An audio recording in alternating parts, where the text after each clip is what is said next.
السلام عليكم. وصفة فرنسية، وصفة حلويات باريس بريست.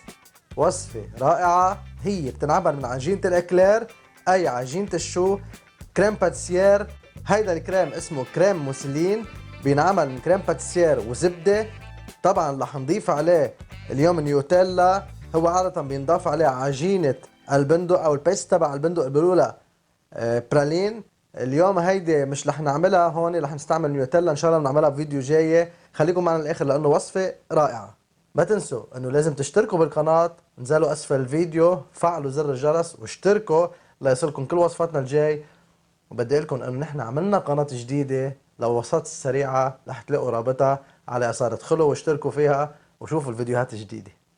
بداية لنعمل هيدي العجينة الطيبة، عنا أول شي حليب سائل وبدي أضيف فوقه الماء. عندي حليب ومي والمقادير أسفل الفيديو. السكر وأيضا الملح وشوية فانيليا والزبدة. هولي كلهم هلأ بدي خليهم يدوبوا على النار سويا لأرجع بعدين نضيف فوقهم الطحين. إذا مندوبهم بشكل جيد. هلأ عندي بضيف الطحين دفعة وحدة، وبعدها بدي حرك هيدي المكونات مع بعضها لتصير عندي عجينة متماسكة وتكون جاهزة للمرحلة التانية. ضلني احركها تقريبا شي دقيقة ونص على نار متوسطة. هلا بدنا نبرد شوي العجينة، نخفقها شوي على المكنة لتبرد. عم نستعمل هيدا الكف، بنقول له عم نستعمل الشريط الخفق او المنجل اللي بنعمل عليه عجينة البيتزا، بنستعمل هيدا.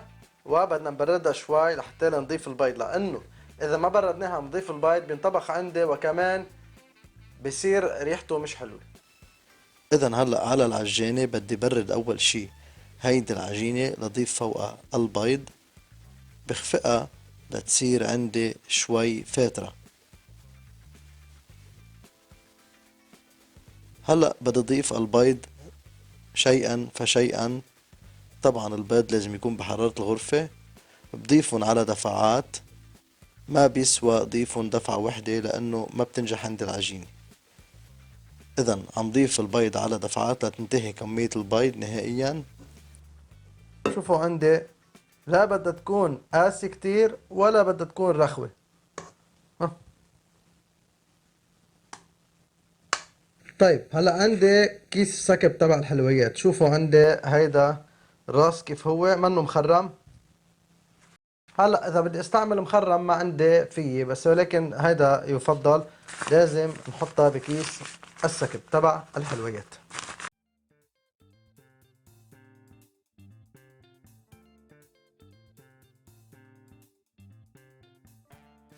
هلأ بصينية عليها ورق زبدة مثل ما شفتوا، عملت دائرة لإبرم هيدي العجينة بكيس السكب عليها وتطلع عندي تقريبا مدورة.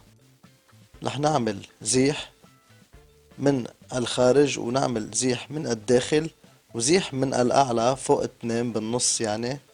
ندهنن بزلال البيض. زلال البيض المتبقي عندي نستعمله لشي تاني، وبنستعمله هون لدهن العجينة. لحط اللوز المقشور. عندي هون رقائق اللوز عم حطن. بشيل المتبقي وبرجع بستعمله لشي آخر. وهلأ كمان عندي عجائن صغيرة عم بعملها، فيكن تعملوا كبير وصغير، وفيكن تستعملوا الشكل اللي انتو بتحبوا تعملوه بهيدي العجينة. هلا مثل ما عم تشوفوا كمان عم بعمل اشكال بشكل عصا صغير يعني بشكل الاكلير، وهيدا الشي بيرجع حسب الرغبة.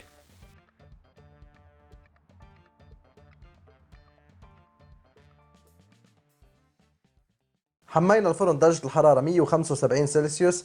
مندخل هيدا الاكلير من 45 ل 50 دقيقة. منخلي الحرارة خفيفة بالنص من الاعلى والاسفل، ومنراقبها. طبعا بتختلف الافران عن افران تاني، ممكن يختلف وقت الحرارة، ولكن راقبوها بيمشي حالها.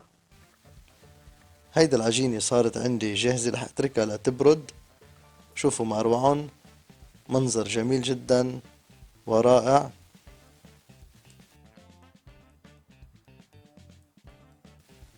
هلأ لنعمل الكريم باتيسير، بداية عندي صفار بيض، عم نستعمل صفار بيض بحرارة الغرفة.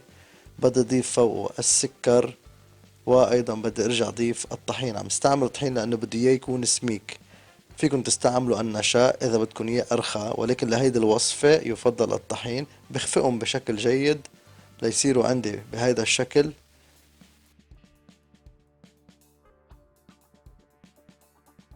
بعد ما أخفقهم بحط الحليب على نار متوسطة مع الفانيلا السائلة، وبتركه ليبلش يغلي عندي. أول بداية الغليان برفعه عن النار، وبحط كمية خفيفة فوق خليط البيض وبحركن.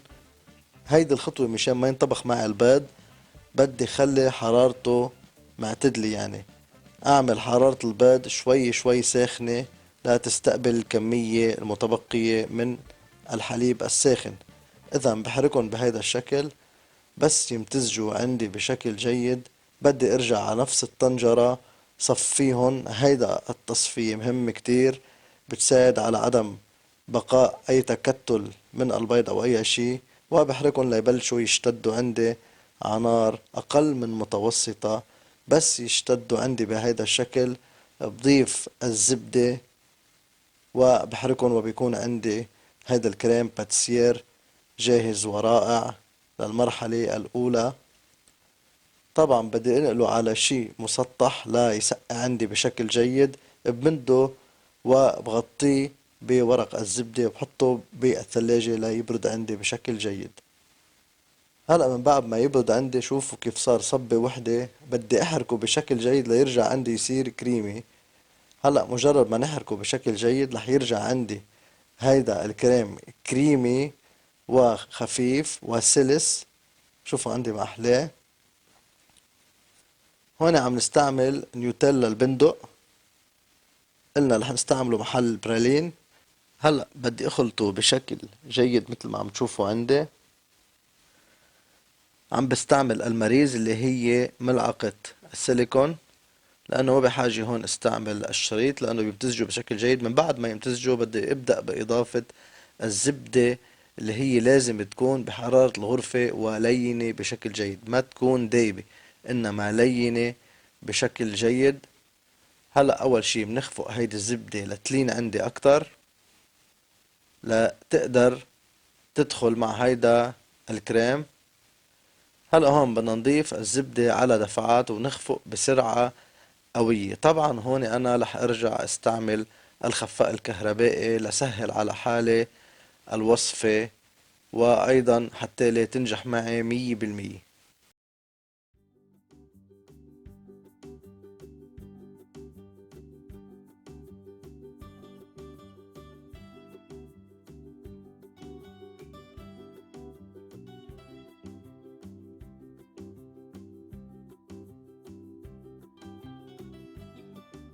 هيدا الخليط صار عندي جاهز. بدي أوضعه بالتلاجة ليجمد عندي يرجع بشكل جيد، وبعدين بنحشي العجينة.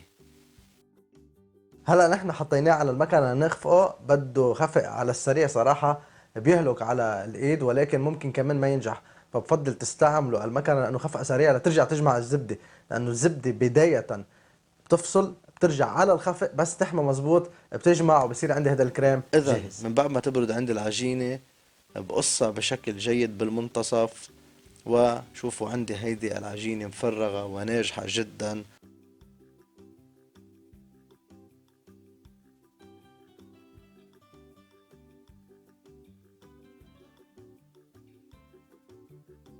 هلا هون بعمل زيح صغير بهيدا الشكل لحتى لي علي ارتفاع الكريم، يعني بس لا خليه يكون عالي لحتى لي يبين. بس حط الطبقة التانية وببرم بهيدا الشكل. حشوة رائعة. رح احط لها كمان شوية رقائق اللوز واقدمها مع السكر البودرة على الوجه. شي رائع، وصفة شهية جدا. طبعا يفضل نحطها بالثلاجة قبل تناولها على الأقل نصف ساعة.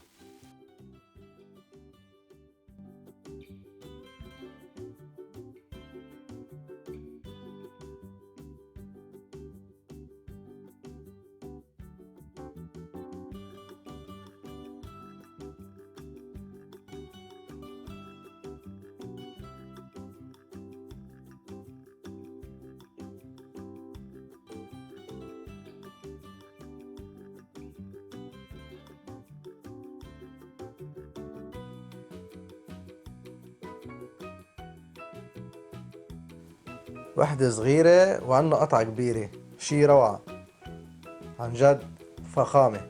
هلأ في شغلة يمكن حدا يقول انه في زبدة كتير يا شيف. صراحة هو الكريم بينعمل بهالكمية الزبدة، يعني ما فينا نغير فيه. اذا ما بدكم تعملوا هيدا الكريم فيكم تعملوا كريم باتيسير بس وتحشوها، ولكن طبعا ما فيكم تعملوه بهيدا الشكل لانه بيجي ارخى. انما هلا في ناس بتاكل كنافه وبقلاوه بتنسى قديش في سمنه وفي زبده فيهم. بكل الاحوال، بسم الله الرحمن الرحيم، نتدوق.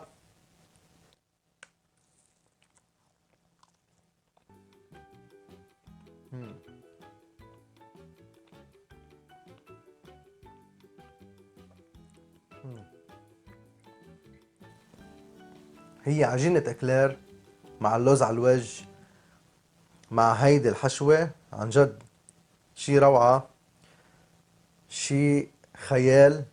ما تقلوا منها كتير نصيحتي، مشان الزبده والعجين.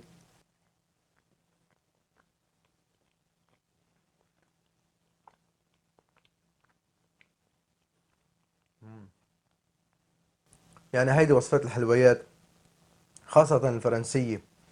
وأنا بعرف في ناس بهمها كتير إنه نعملنا هيك وصفات.